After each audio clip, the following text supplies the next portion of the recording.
بالله من الشيطان الرجيم. بسم الله الرحمن الرحيم. الحمد لله رب العالمين، والصلاة والسلام على أشرف الخلائق أجمعين، سيدنا وسيد الأولين والآخرين، حبيبنا وحبيب إله العالمين، إمام المرسلين وخاتم النبيين، شفيع المذنبين ورحمة للعالمين، أبي القاسم المصطفى محمد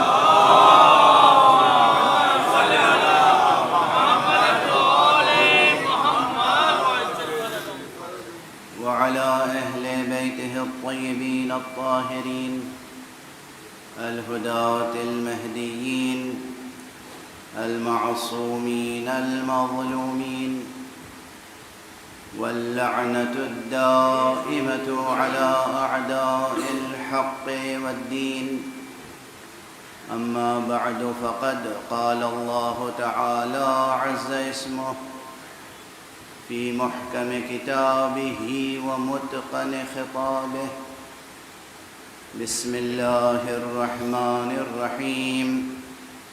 هو الذي أنزل عليك الكتاب منه آيات محكمات هن أم الكتاب وأخر متشابهات، فأما الذين في قلوبهم زيغ فيتبعون ما تشابه منه ابتغاء الفتنة وابتغاء تأويله، وما يعلم تأويله إلا الله والراسخون في العلم يقولون آمنا به كل من عند ربنا وما يذكر إلا أولو الألباب. صدق الله العلي العظيم. اللهم صل على محمد وآل محمد. ایک اور بلندتر صلوات. اللهم صل على محمد وآل محمد. مجلسیں مدرسہ حسینی میں ہو رہی ہیں، بلکہ یوں کہوں کہ مجالس حسینیہ نے آج پھر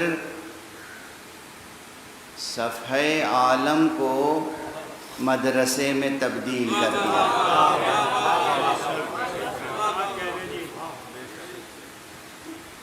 شرق سے غرب تک، شمال سے جنوب تک، زمین سے آسمان تک، بلکہ تحت الثری سے ثریا تک، قلب مومن سے لے کر عرش اعلیٰ تک بس ایک ہی فضا ہے، فضائے مجلس شبیر. کوئی اہل دل ہو تو سمجھے اس بات. دلوں کے آئینے صاف ہوں، ذہنوں کے آئینے پاک ہوں، سماعتیں بیدار ہوں، آنکھوں کے پردے دھلے ہوئے ہوں، تو نظر آئے گا کہ خدا کی قسم فلک کے دامن سے حسین کے لہو کی خوشبو ہے.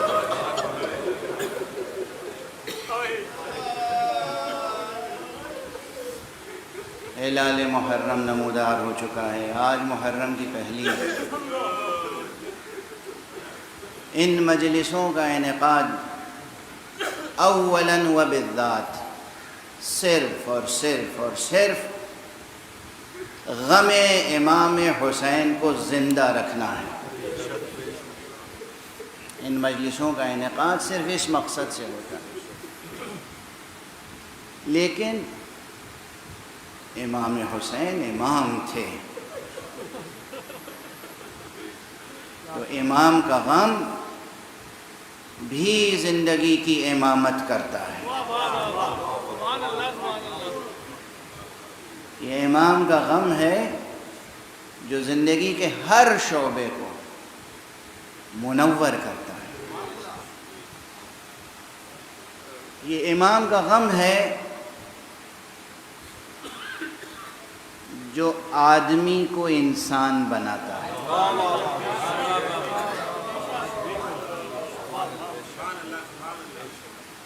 کیونکہ انسان کا جو سب سے بڑا وصف ہے بحیثیت انسان وہ ہے دل سوزی، وہ ہے دلوں کی نرمی، دلوں کی رقت۔ تمام مخلوقات خدا کے لیے دلوں میں گنجائش ہونا، ہر ایک کا درد محسوس کرنے کی صلاحیت ہونا۔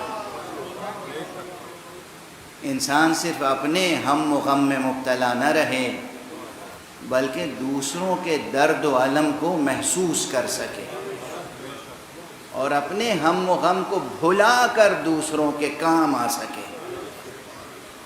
یہ مرتبہ دل سوزی کا غم حسین سکھاتا ہے۔ اور اسی لیے آپ دیکھیں کہ یہ اس غم کے مدرسے، اس غم کے مکتب محدود نہیں ہیں کسی ایک مسلک کی حد تک یا کسی ایک دین کو ماننے والوں کی حد تک۔ آج دنیا میں مسیحی ایسے ہیں بہت جو مجلس شبیر منعقد کرتے ہیں۔ آج دنیا میں غیر مسلم بہت ہیں ایسے جو مجالس حسینیہ منعقد کرتے ہیں، ذکر امام حسین کرتے ہیں۔ کتنے مسیحی مصنفین ہیں، کتنے ہندو مصنفین ہیں، شعراء و ادبا جنہوں نے نثر میں اور نظم میں نہ جانے کتنی کتابیں لکھی ہیں، کس پر؟ حسین ابن علی۔ اور سب یک زبان کہتے ہیں کہ حسین ہمارے ہیں، حسین تو انسانیت کے ہیں، حسین اسی طرح سب کے ہیں جس طرح حسین کا پروردگار سب کا ہے۔ حسین کا پروردگار سب کا ہے ویسے ہی حسین سب کا ہے، اور حسین کا غم بھی سب کا غم ہے۔ اور اب کسی کو بات دل میں لگ جائے تو لگ جائے، مگر کہنا پڑتا ہے جس دل میں غم حسین کا احساس نہیں ہے وہ کچھ ہو سکتا ہے، کسی انسان کا دل نہیں ہو سکتا۔ میں نے عرض کیا کہ امام کا غم ہے تو یہ غم بھی زندگی کی امامت کرتا ہے، اور اسی لحاظ سے ان مجلسوں میں موضوعات کا تنوع پیدا ہوتا ہے۔ یعنی یہ بات یاد رکھیے گا کہ اولاً و بالذات، اولاً و آخراً، ان مجلسوں کے انعقاد کا سبب اور فلسفہ صرف اور صرف اور صرف احیاء امر آل محمد ہے۔ غم حسین کو زندہ رکھنا ہے، زندہ رکھنا ہے۔ یہ تو ایک ہماری زبان میں گویا ایک روزمرہ ہو گیا ہے، اصل میں تو غم حسین ہمیں زندہ رکھتا ہے۔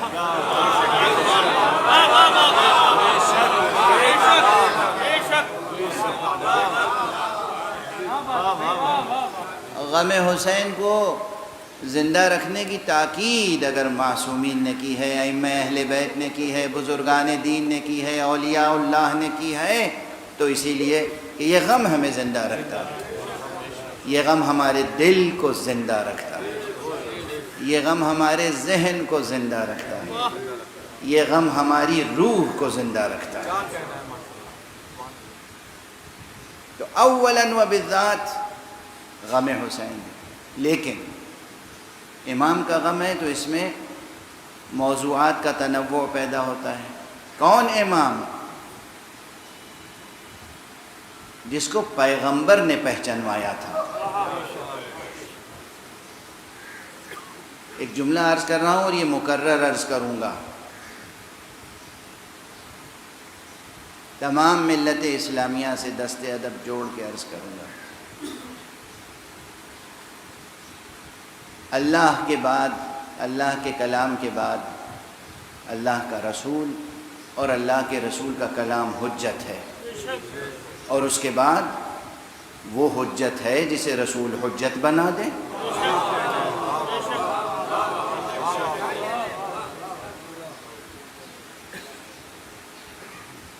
اور جن جن کو حضور نے حجت بنایا ہے ان میں سے ایک حضرت امام ابو عبداللہ الحسین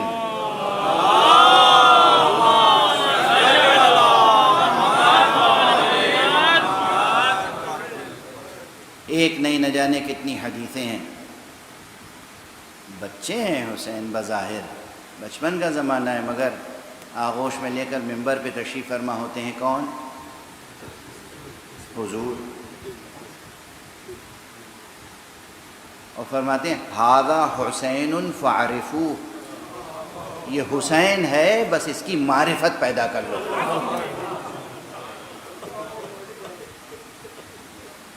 یہ بے سبب تو نہیں تھا کہ وہ رسول جو خدا کی معرفت کرانے کے لیے آیا تھا وہ منبر پہ بیٹھ کے کہہ رہا ہے کہ یہ حسین ہے، اس کی معرفت پیدا کر لو، اسے پہچان لو، اسے پہچان لو.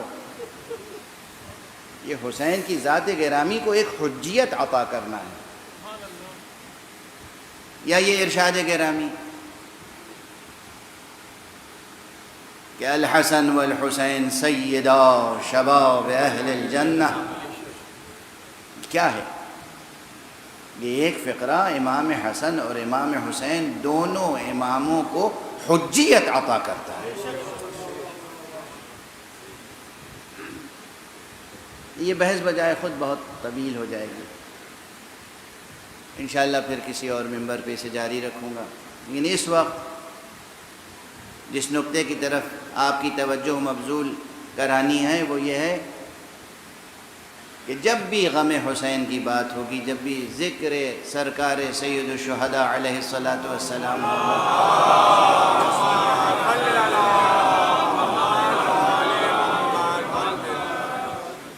تو یہ ذہن میں رکھیے کہ بات میں تنوع پیدا ہوگا.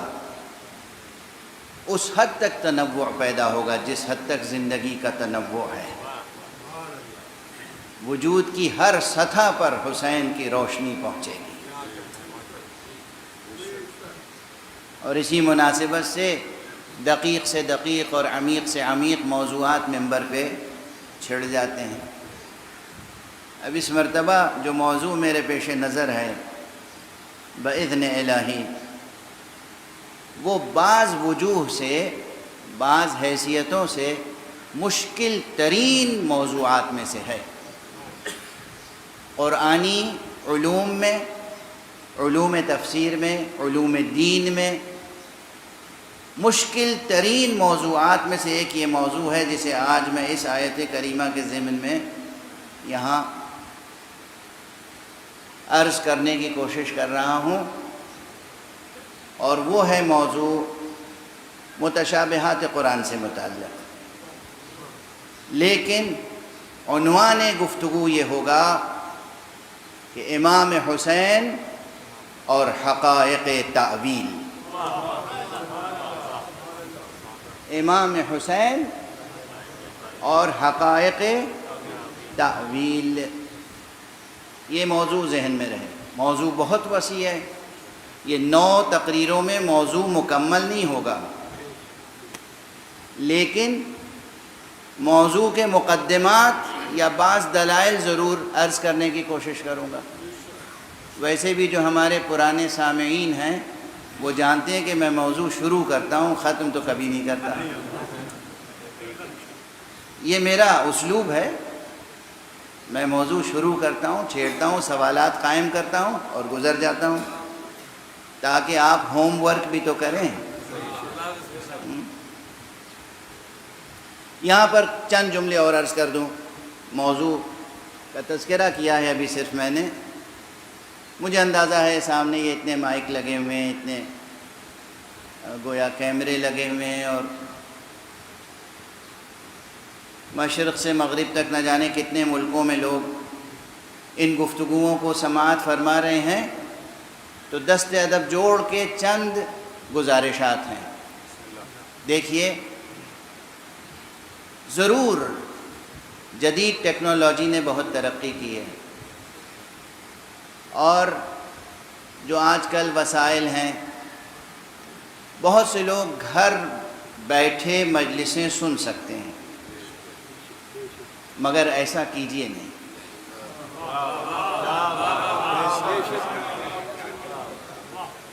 گھروں سے نکلیں، گھروں سے نکلیں۔ مقام مصائب نہیں ہے، مگر میں ایک جملہ کہوں گا، گھروں سے نکلیں، گھروں سے بنام حسین قدم باہر نکالیں، اور پھر اس تجربے کو محسوس کرنے کی کوشش کریں، حسین کیسے مدینے سے نکلے۔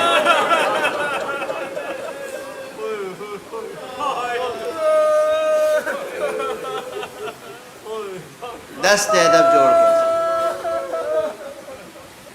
یہ عزائے حسینی صرف سننے سنانے کی چیز نہیں ہے، تجربے سے گزریں، نکلیں گھروں سے، گھروں میں بیٹھیں۔ یہ 10 دن، یہ 10 راتیں گھر میں بیٹھ کے آپ سن سکتے ہیں، چوائس ہے آپ کے پاس۔ آپ بہت سے چینلز براؤز کر سکتے ہیں، بہت سے ذاکروں کو سن سکتے ہیں، جو آپ کی پسند کا ذاکر ہو آپ سنیں، یہ سب اپنی جگہ فائدے ہیں، بعد میں سن لیجئے گا۔ یہ 10 دن گھر سے نکلیں، فرش عزا پر آ کر بیٹھیں، پہلی بات۔ دوسری بات، جب گھر سے نکل رہے ہوں تو تنہا نہ نکلیے گا۔ خاتون خانہ کو آبادہ کیجیے، تم نہیں چلو گی حسین کی مجلس میں، بچوں کو آمادہ کریں، بیٹا چلو آقا حسین کی مجلس، سب کو اس تجربے میں شریک کریں جیسے آقا حسین پورے کنبے کو لے کے نکلے تھے اللہ کی راہ۔ اللہ کی راہ میں پورے کنبے کو لے کے نکلے تھے نا حسین۔ یہ تجربہ کیجئے، گھروں میں نہ بیٹھیے۔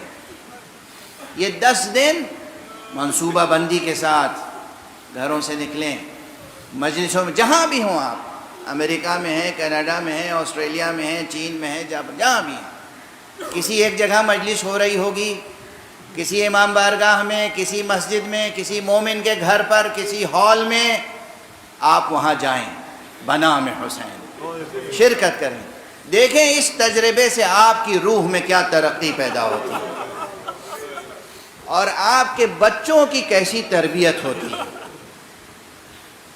اس عزاداری کی برکتیں، اس عزاداری کے ثمرات، اس کے فیوز، اس کے برکات آپ کو اندازہ نہیں ہے، تجربہ کریں، یہ پہلی چیز۔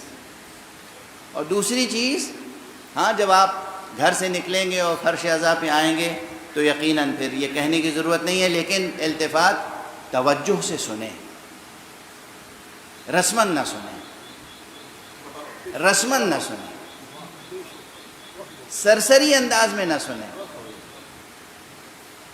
پورے وجود سے ہمتن گوش ہو کر سنیں ذکر حسین، دل کے کان بھی کھلے ہوئے ہوں، دل سے سنیں ذکر حسین، گریہ کریں تو آنکھوں میں آنسو تو آئیں گے ہی، دل میں محسوس کریں اس غم کو، اس الم کو، اس کرب کو۔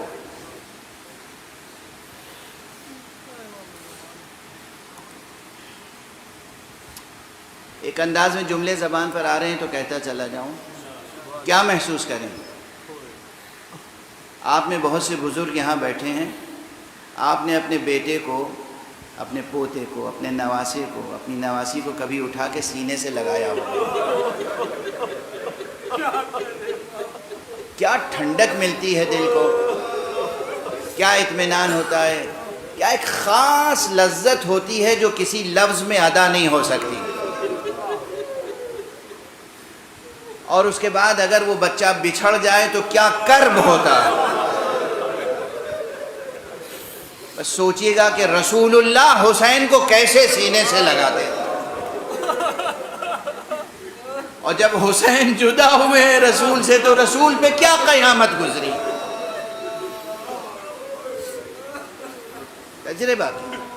یہ عزاداری رسمی نہیں ہے، یہ رسم نہیں ہے، یہ ریچولز نہیں ہے. دوسری بات، تیسری بات توجہ دلا رہا ہوں. محرم ہے، محرم میں سیاہ لباس پہنے، مرد بھی خواتین بھی، مگر یہ لباس سوگواری کا لباس ہے، فیشن کا لباس نہیں ہے. سوگواری کا لباس. سوگواری اس معنی کو مجسم کیجئے. آپ کا چہرہ نظر آئے سوگوار، آپ کا لباس نظر آئے سوگوار، دیکھ کے انسان سمجھے کہ اسے کوئی صدمہ ہے. پوچھے کہ کیا ہوا ہے تو بتاؤ کہ حسین کون تھے.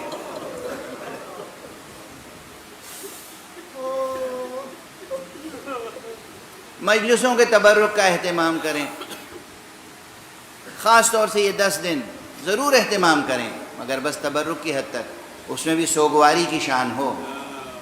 محرم کو فیسٹیول نہ بننے دیجیے. محرم کو فیسٹیول نہ بننے دیجیے. تبرک کے نام پر لذیذ ترین غذائیں، یہ 10 دن، یہ 11 دن، اس سے پرہیز کیجیے گا. تبرک تقسیم ضرور کیجیے. بتاؤں فقہی حکم تبرک کا عمل ہے معصوم کا. فقہی احادیث کا مجموعہ وسائل الشیعہ، علامہ شیخ حر عاملی، انہوں نے اپنی کتاب وسائل الشیعہ میں حضرت امام زین العابدین علیہ السلام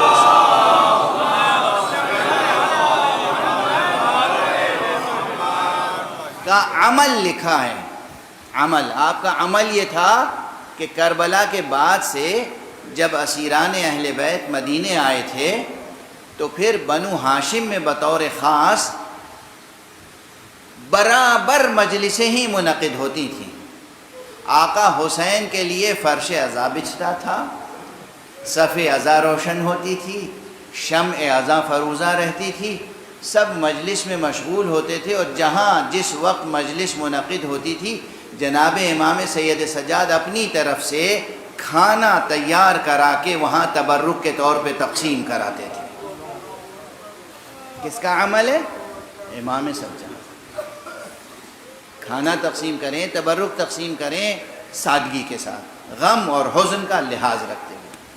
یہ چند چیزیں تھیں جس کی طرف میں توجہ دلانا چاہ رہا تھا.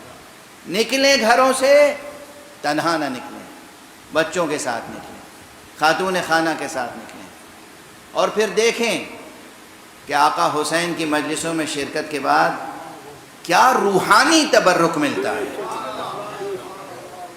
کیا معنویت حاصل ہوتی ہے. دنیا کے کسی اسکول میں، کسی یونیورسٹی میں آپ کو یہ احساس نہیں ہوگا پورے وجود کے ساتھ کہ آپ کے وجود کی معنویت کیا ہے الا مجلس حسین. یہ مجلسیں بتاتی ہیں کہ آپ کی معنویت کیا ہے، آپ کی خلقت کا ہدف کیا ہے، مقصد کیا ہے. یہاں جو علوم حاصل ہوتے ہیں وہ کہیں نہیں حاصل ہوں گے. اب میں اپنا پرانا جملہ دہرا دوں کہ یہ وہ مدرسے ہیں کہ جہاں بات قرآن ہی سے شروع ہوتی ہے اور قرآن ہی پہ ختم ہوتی ہے. یہاں بات قرآن صامت سے شروع ہوتی ہے، قرآن ناطق پہ ختم ہوتی ہے. اور یہ جملہ بھی ذہنوں میں محفوظ ہوگا کہ ماہ مبارک رمضان تنزیل قرآن کا مہینہ ہے. یہ ماہ محرم ہے جو تعویل قرآن کا مہینہ ہے، وہ شب قدر ہے جس میں تنزیل مقدر تھی، وہ روز عاشور ہے کہ جس میں تعویل منور ہوئی ہے۔ ایک صلوات پڑھ دیں محمد۔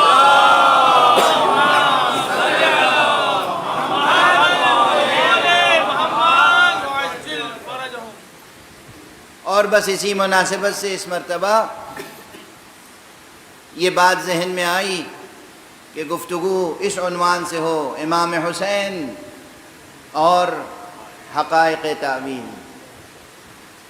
میں نے عرض کیا کئی حیثیتوں سے یہ موضوع، یہ عنوان مشکل ترین عناوین میں سے ہے، علمی، فکری، قرآنی، تفسیری اور فقہی بھی۔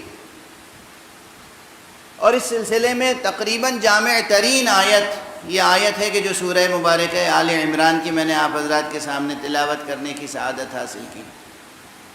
ارشاد الہی ہے نبی اکرم صلی اللہ علیہ وآلہ وسلم،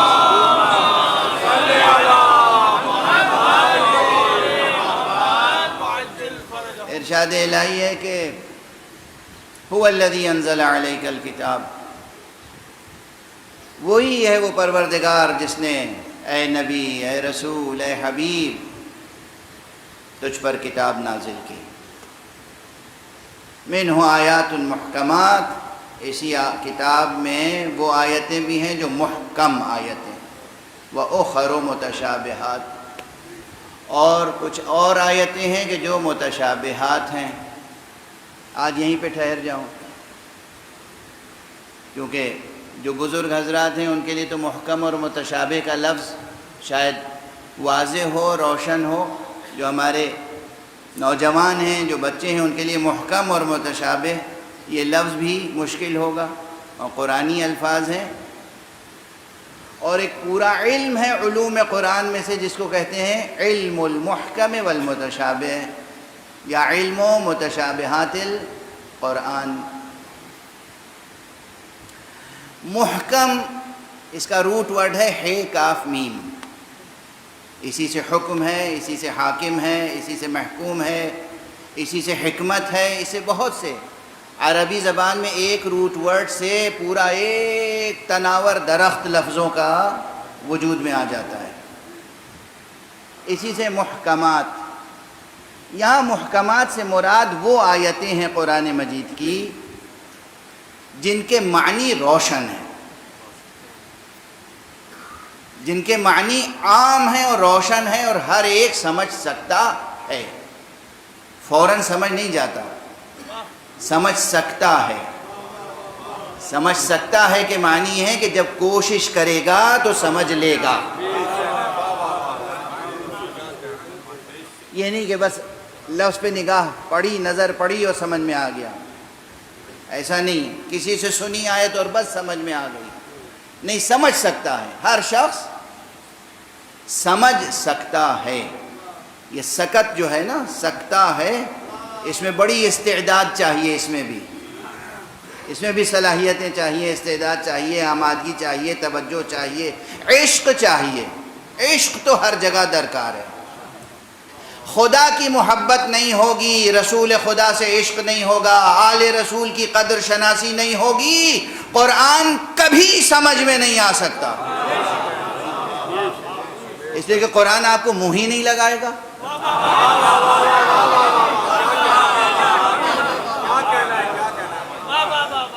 سمجھ میں کیسے آئے گا؟ منہ نہیں لگائے گا۔ یہ کون شخص ہے؟ بدبو آ رہی ہے اس سے، خوشبو محبت خدا نہیں ہے، وہ نکہت عشق رسول نہیں ہے، وہ نکہت عشق آل محمد نہیں ہے، یہ ہمارا نہیں ہے۔ جہاں محبت خدا اور محبت رسول و آل رسول نہ ہو وہ قرآن کا نہیں ہے۔ ہو کیسے سکتا ہے قرآن کا؟ قرآن نازل کس پر ہوا؟ کس پر نازل ہوا؟ رسول پہ نازل ہوا؟ قرآن نازل ہوا محمد ابن عبداللہ پر صلی اللہ علیہ وآلہ.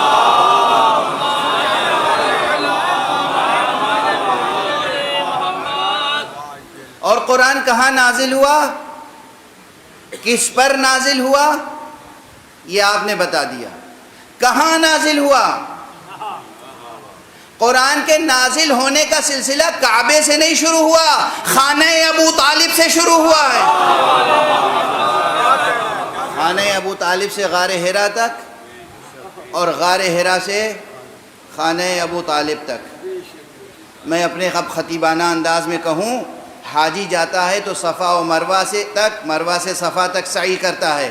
جبرائیل جب قرآن لے کے آتے تھے تو خانہ ابو طالب سے غار حرا تک، غار حرا سے خانہ ابو طالب تک. ایک صلوات پڑھ دی. نہ جانے کئی ہزار آیتیں خانہ ابو طالب میں اتری ہیں. اندازہ ہے آپ؟ مکی آیتیں زیادہ تر، مکی سورے کہاں نازل ہوئے؟ خانہ ابو طالب. رسول کی منزل کہاں تھی؟ اصل رسول کی ولادت کہاں ہوئی؟ حضور علیہ السلام کی ولادت کہاں ہوئی؟ یہ طے ہے کہ کعبے میں نہیں ہوئی.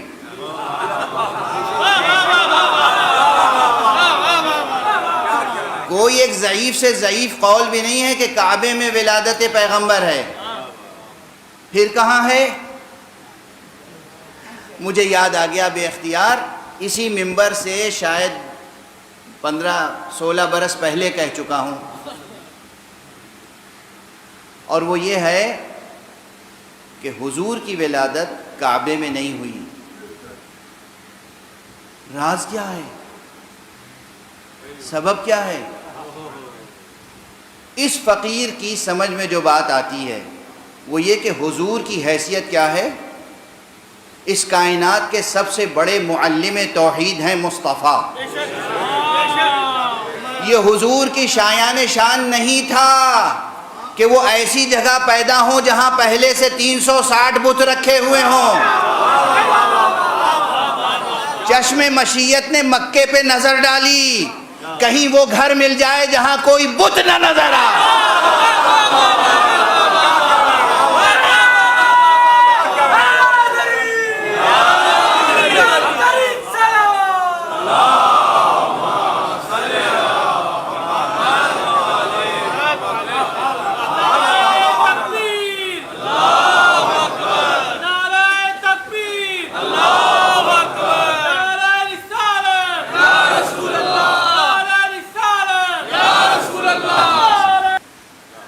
یہ تاریخ کا اعجاز ہے کہ حضور کی ولادت اس جگہ ہوئی جہاں کوئی بت نہیں تھا، اور وہ بس ایک ہی گھر تھا یا چند گھر اور تھے. لوگوں کو خبر نہیں تھی، ان گھروں میں کوئی بت نہیں تھا. یہ معمولی بات نہیں ہے. بھئی خانہ کعبہ کے دروازے تو سب کے لیے کھلے ہوئے تھے نا، مجبوری تھی. تو جس کا جی چاہتا تھا لے جا کے بت رکھ دیتا تھا اپنے خاندان کا. ابو طالب کا گھر ابو طالب کا گھر تھا. ابو طالب کی اجازت کے بغیر کوئی جا نہیں سکتا تھا اس میں. تو مجال کس کی تھی کہ وہاں بت رکھ دیتا؟ جہاں کوئی بت نہیں تھا وہاں توحید کا سب سے بڑا معلم پیدا ہوا. اور پھر پیغمبر پیدا ہوئے تو یوں ہی پیدا ہوئے تھے. جناب آمنہ بنت وہب کے ساتھ بھی قریش کے گھرانوں اور قریش کی خواتین کی رشک کی اور حسد کی وہی کیفیت تھی جو جناب خدیجۃ الکبریٰ اور جناب فاطمہ بنت اسد کے ساتھ رہی. کیونکہ جو نور تھا پیشانی عبداللہ میں، اس نور کی خاطر کتنے تھے جو چاہتے تھے کہ اس نور کے حصے دار ہم بن جائیں. لیکن جب جناب آمنہ بنت وہب اس نور کی امانت دار ٹھہری تو پھر رشک و حسد درمیان میں آ گیا اور تنہا چھوڑ دیا گیا. اب جب وقت ولادت تھا تو ظاہر ہے کہ از روئے احکام ظاہریہ مدد کی ضرورت ہوتی ہے. گھر ابو طالب کا ہے اور وہاں حوران بہشتی کا نزول ہو رہا ہے. جنت سے حوریں نازل ہو رہی ہیں اور جنت سے جناب مریم تشریف لا رہی ہیں اور جنت سے جناب آسیہ تشریف لا رہی ہیں اور وہ مخدرات عصمت و طہارت تشریف لا رہی ہیں کہ جن کو اللہ سبحانہ و تعالیٰ نے اذن دیا کہ جاؤ آمنہ کی مدد کرو. محمد کی ولادت ہے صلی اللہ علیہ وآلہ.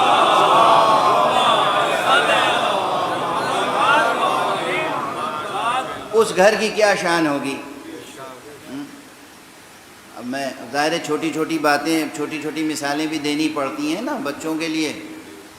کسی صاحب کے گھر پہ کسی کنٹری کے پریسیڈنٹ صاحب آ جائیں, یوں ہی آ جائیں, تب بھی وہ کتنا ناز کرے گا. میرے گھر آئے تھے, حالانکہ کوئی حیثیت نہیں ہے آپ کی, لیکن آپ کے گھر آئے تھے, آپ ناز کریں گے. ایک اتنی سی مثال کافی ہے. کوئی بھی اہم شخصیت آ جائے, کراچی میں کسی مومن کے گھر پر کبھی حضرت آیت اللہ العظمیٰ سیستانی تشریف لے آئیں تو کتنا ناز کرے گا. رہبر عالی قدر آیت اللہ العظمیٰ خامنئی کہیں تشریف لے آئیں, کتنا ناز کرے گا وہ کسی کے گھر آ جائیں. اب مکے میں حضرت ابو طالب کا گھر ہے اور وہاں جبرائیل آ رہے ہیں.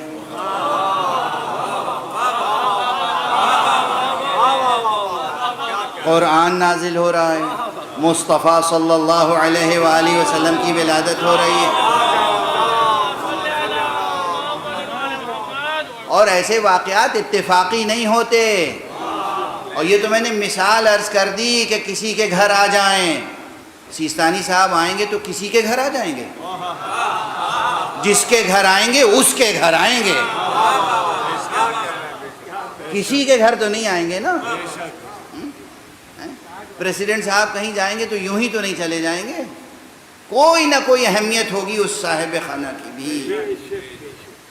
تو بس یاد رکھیے کہ جس آغوش تربیت میں مصطفیٰ صلی اللہ علیہ وآلہ وسلم کو حق سبحانہ و تعالی نے سپرد کیا تھا, اس کی کبھی توہین نہ کیجئے گا, یہ بھی توہین رسالت ہوگی.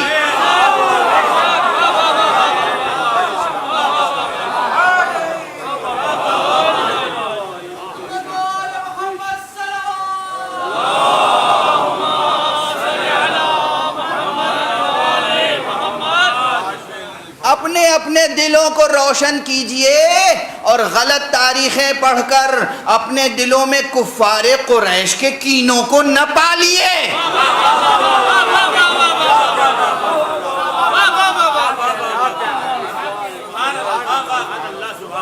کفار قریش کو حسد تھا ابو طالب سے.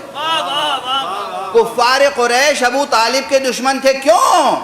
اس لیے کہ یہ خاتم النبیین کا حمایتی بنا ہوا ہے.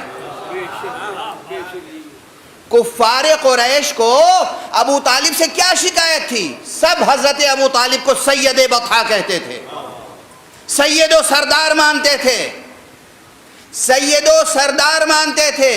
تمام مشرکین و کفار, مومنین و مشرکین, سب بت پرست اور غیر بت پرست, سب ابو طالب کو سید و سردار مانتے تھے. پھر اگر دشمنی پیدا ہوئی تو کس بات پر؟ کیا جناب ابو طالب نے کسی کی خیانت کی تھی؟ کوئی خون کیا تھا؟ کسی کی امانت واپس نہیں کی تھی؟ کسی کو کوئی اذیت پہنچائی تھی؟ کوئی الزام ہے ابو طالب پر سوائے ایک الزام کے محمد کے لیے سینہ سپر رہتے تھے. تو انہیں بغض تھا ابو طالب سے, آپ کو کس لیے ہے؟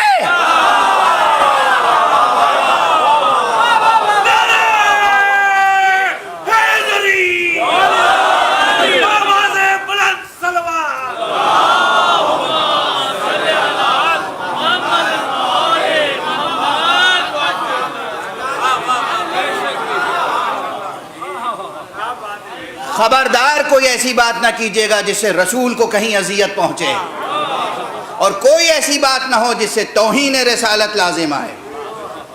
رسول اللہ محمد رسول اللہ صلی اللہ علیہ وآلہ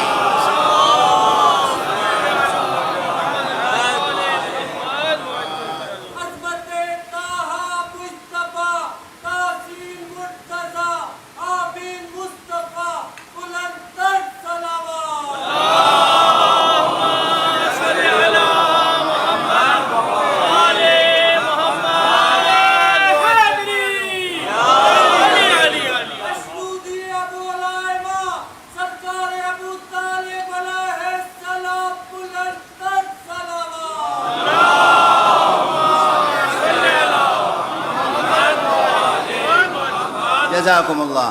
وقت گزر گیا، میں تو بس آج ایک ہی جملہ شاید عرض کر پایا کہ قرآن مجید کو سمجھنے کے لیے محبت خدا شرط اول و آخر محبت خدا، اس کے بعد محبت و عشق رسول، اس کے بعد محبت و عشق اہل بیت رسول آل رسول۔ یہ جہاں نہیں ہے وہ انسان قرآن کا ہو ہی نہیں سکتا، اس سے قرآن کا کیا رشتہ ہے؟ یعنی ابتداءً و انتہاءً، آغاز یا انجام، حدوثاً و بقاءً۔ قرآن مجید نازل ہوا کس پر؟ قلب پیغمبر پر۔ جاتے جاتے پیغمبر نے قرآن مجید سپرد کس کے کیا؟ وصیت پیغمبر یاد کریں نا، انی تارک فیکم الثقلین کتاب اللہ و عطرتی اہل بیتی، میں جا رہا ہوں تمہارے درمیان دو چیزیں چھوڑ کر، قرآن اور عطرت، اور یہ دونوں ایک دوسرے سے جدا نہیں ہوں گے۔ قرآن نہ مصطفیٰ سے جدا ہو سکتا ہے نہ آل مصطفیٰ سے، تو جو مصطفیٰ اور آل مصطفیٰ کا وفادار نہ ہو، کچھ ہو سکتا ہے، اہل قرآن نہیں ہو سکتا۔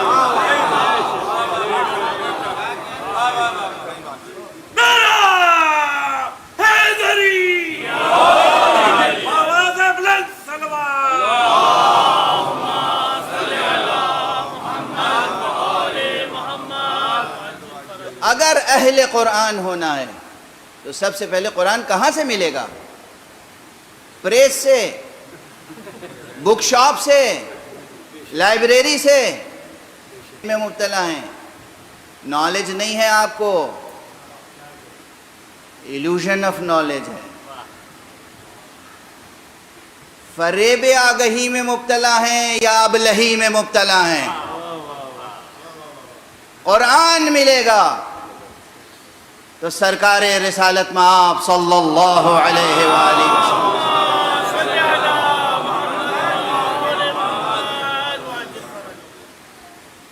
اس لیے ایسی کوئی تفسیر معتبر نہیں ہو سکتی جو اس التزام کے ساتھ لکھی جائے کہ اس میں سب کچھ تو ہو مگر کہیں رسول اور آل رسول کا ریفرنس نہ آئے۔ وہ تفسیر قرآن نہیں ہے، تفسیر بالرائے ہے۔ وہ تفسیر بالرائے ہے، تفسیر قرآن نہیں ہے۔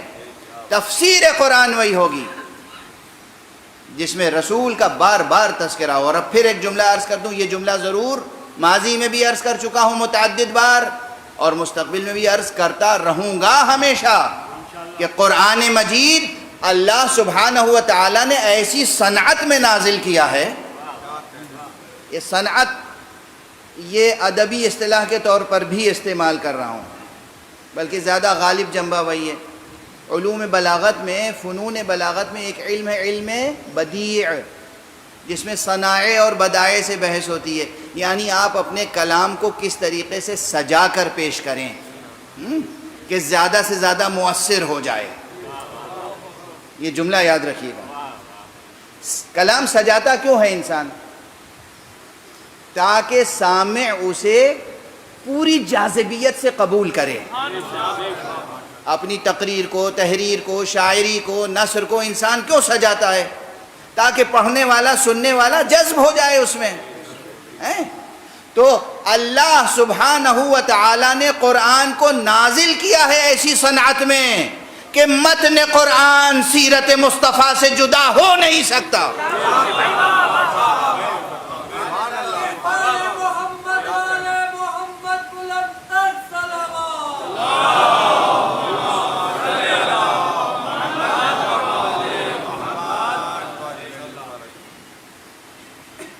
نہ قرآن رسول سے جدا ہو سکتا ہے اور نہ بنص رسول، اس لیے کہ یہ روایت صحیح السند ہے، معمولی سند نہیں ہے اس کی، بہت اصح الصحاح میں شمار کیجئے، صحیح ترین حدیثوں میں سے ایک یہ ہے تمام مکاتب اسلامیہ میں۔ کوئی جھٹلائے گا تو جھوٹا ہی ہوگا، پوری ذمہ داری سے عرض کر رہے ہیں، کوئی جھٹلائے گا تو جھوٹا ہی ہوگا۔ یہ صحیح ترین حدیثوں میں سے ہے، حضرت امام مسلم نے بھی لکھی ہے، امام مسلم کی صحیح مسلم میں بھی ہے، اور تمام ائمہ حدیث نے لکھا ہے۔ حضور نے جاتے جاتے کہا انی تارک فیکم الثقلین، اور یہ ایک نہیں، ایک سے زائد مقامات پر کہا ہے، بار بار کہا انی تارک فیکم الثقلین، میں جا رہا ہوں دو نفیس چیزیں، دو گراں بہا چیزیں چھوڑ کر جا رہا ہوں، ایک قرآن اور ایک میرے اہل بیت، میری عطرت، اور یہ دونوں لن یفترقا حتی یردا علی الحوض، یہ ایک دوسرے سے جدا نہیں ہو سکتے جب تک مجھ سے آ کر حوض کوثر پر ملاقات نہ کریں۔ تو جو قرآن سے وفاداری رکھنا چاہتا ہے اسے اہل بیت کا وفادار ہونا ہوگا، اور اہل بیت مصطفیٰ عطرت مصطفیٰ سے دوری اختیار کر کے کوئی قرآن سے نزدیک نہیں ہو سکتا، نہ قرآن سے نزدیک ہو سکتا ہے، نہ روز حشر مصطفیٰ کی زیارت سے مشرف ہو سکتا ہے، نہ آب کوثر سے سیراب ہو سکتا ہے۔ خدا کی محبت ہو، رسول خدا کی محبت ہو، اہل بیت رسول کی محبت ہو، اور پھر قرآن کو انسان پڑھے تلاوت کرے تو قرآن اس سے گفتگو کرتا ہے، قرآن اس سے گفتگو کرتا ہے، قرآن کھلتا ہے اس کے سامنے۔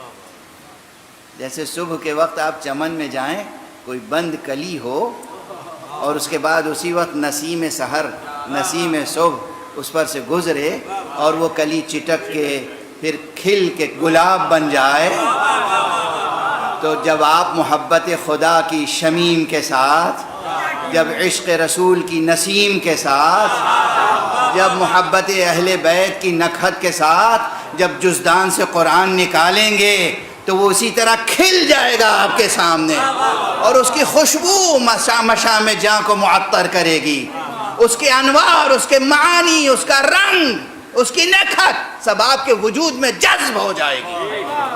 پھر قرآن آپ کا ہوگا، آپ قرآن کے ہوں گے۔ قرآن پڑھیں، اور پھر محکمات بھی روشن ہوں گے اور متشابہات بھی۔ بس آج یہ تمہید تھی، وقت ختم ہو گیا۔ ذہن میں رہے موضوع، انشاءاللہ اسی موضوع پہ گفتگو ہوگی، اور امید ہے کہ کسی حد تک حق ادا کر سکوں گا انشاءاللہ۔ امام حسین اور حقائق تعویل، قرآن مجید کو پڑھیں مکتب حسینی میں، قرآن مجید کے رموز کو منکشف کریں، اسرار کو منکشف کریں، در کو دریافت کریں، آقا حسین کی روشنی میں، ان کی محبت میں، ان کی محبت کے ساتھ، ان کی رہنمائی میں، ان کے اقوال، ان کے ارشادات، ان کی سیرت۔ دیکھیے حسین کا ہر قدم قرآن مجید کی آیتوں کے ساتھ اٹھتا ہے، ہر نفس قرآن کے ساتھ ہے۔ آج پہلی محرم ہے، تمام مورخوں نے لکھا ہے کہ جب آقا نے فیصلہ کیا کہ اب مدینے سے جانا ہے تو اس وقت بھی قرآن مجید کی آیت کی تلاوت کر رہے تھے، جب مکہ قریب آیا اس وقت بھی آیت کی تلاوت کر رہے تھے۔ یہ سب روایتیں ہیں نا، یہ یوں ہی تو نہیں ہے۔ اور قبل اس کے کہ ان آیتوں کی طرف اشارہ کروں، ایک بات عرض کر دوں، یہ تاریخی ہے۔ آقا حسین چھپ کر مدینے سے نہیں گئے تھے،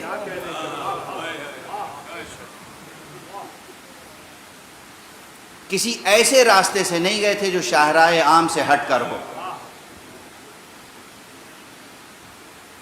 اور ایک جملہ عرض کر رہا ہوں، آپ بھی گریہ کریں گے، خدا کی قسم، جب آقا حسین مدینے سے چل رہے تھے تو صبح کا وقت تھا، دن کی روشنی تھی، شاہراہ عام سے مدینے سے مکے جا رہے تھے اور مدینہ کا پورا شہر کا شہر کھڑا ہوا حسین کو وداع کر رہا تھا. نہ جانے کتنی آنکھوں سے آنسو بہ رہے تھے، اشک باری ہو رہی تھی. حسین مدینے سے جا رہے ہیں. آج سے پہلے آپ نے شاید یہ جملہ نہ سنا ہو. تجزیہ نہیں کرتے لوگ، تمام کتابوں کا احاطہ نہیں کرتے. آقا حسین جب گئے ہیں تو خاموشی سے نہیں گئے ہیں. بہت سے اصحاب اسی لیے درمیان میں کھڑے ہوئے تھے جنہوں نے لجام فرس تھام تھام کے کہا فرزند رسول نہ جائیے. اور اس موقع پر بار بار آقا کو کہنا پڑا کہ مجھے میرے نانا نے حکم دیا ہے بیٹا جاؤ کربلا جاؤ. وقت تمام ہو گیا تو بس 2 فقرے دہرا دوں. آپ کے لاکھوں بار کے سنے ہوئے ہیں، لاکھوں بار کے سنے ہوئے، لیکن دیکھیے نا اس میں المناکی کتنی ہے. آقا حسین نے فرمایا میرے نانا نے کہا ہے اخرج یا بنی الی العراق، میرے بیٹے حسین عراق کی طرف جاؤ، جاؤ کربلا جاؤ. شاء اللہ ان یراک قتیلا، اللہ کی مشیت یہ ہے کہ تمہیں اپنی راہ میں ذبح کیا ہوا دیکھے. اور جب کسی نے کہا کہ یابن رسول اللہ اگر جا رہے ہیں تو تنہا تشریف لے جائیں، مردوں کو لے کر جائیں، بے شک مسلم ابن عقیل کو لے کر جائیں، بے شک عباس کو لے کر جائیں، بے شک علی اکبر کو لے کر جائیں، ارے زینب کو کیوں لے کر جا رہے ہیں؟